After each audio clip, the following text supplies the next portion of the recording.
Pascal Barrault, représentant du Front de gauche de la 6e circonscription aux législatives. Donc je me présente un petit peu, donc je suis ingénieur informatique dans une grande entreprise. Donc ça fait quand même pendant plus de 10 ans que je suis plutôt dans un cursus syndical.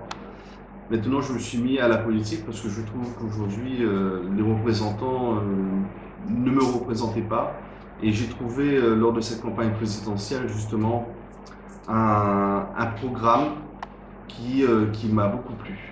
Donc je précise quand même que c'est la première fois où je vois dans une campagne présidentielle où le programme d'un parti est un livre. C'est carrément un livre, d'ailleurs vendu à plus de 400 000 exemplaires. Donc qui représente un changement de notre société.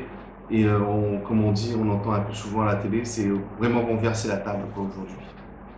Donc je suis surtout indigné aujourd'hui sur ce qui s'est passé notamment avec nos députés, nos fameux représentants, où il ne faut pas oublier en 2005, la Réunion a voté à 60% contre la Constitution européenne.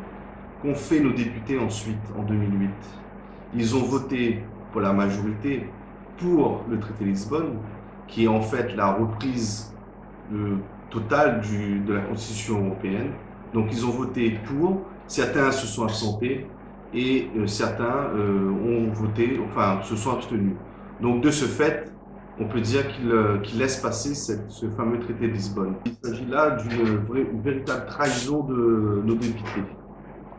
Donc l'article 123 du traité de Lisbonne dit que les États ne peuvent plus emprunter directement à la Banque centrale. Mais les États sont obligés de passer par les banques privées pour emprunter de l'argent. Donc, ce qu'il faut savoir, c'est qu'une dette, elle est faite, tout le monde peut être endetté. Quand on veut construire une école, il est normal qu'on emprunte à la banque. Sauf qu'aujourd'hui, comme l'État ne peut plus emprunter à la Banque centrale avec un taux d'intérêt entre 0 et 1%, il est obligé de passer par les banques centrales avec des taux d'intérêt que la finance nous dicte, c'est-à-dire entre 2 à 18% pour la Grèce. Et on voit où ça a mené la Grèce aujourd'hui. Donc il faut finir avec cette austérité-là et donc se mettre en retrait par rapport au traité de Lisbonne. Et je vous signale qu'aujourd'hui, il y a le fameux traité Mercosur qui va arriver et qui doit être ratifié au mois de juillet.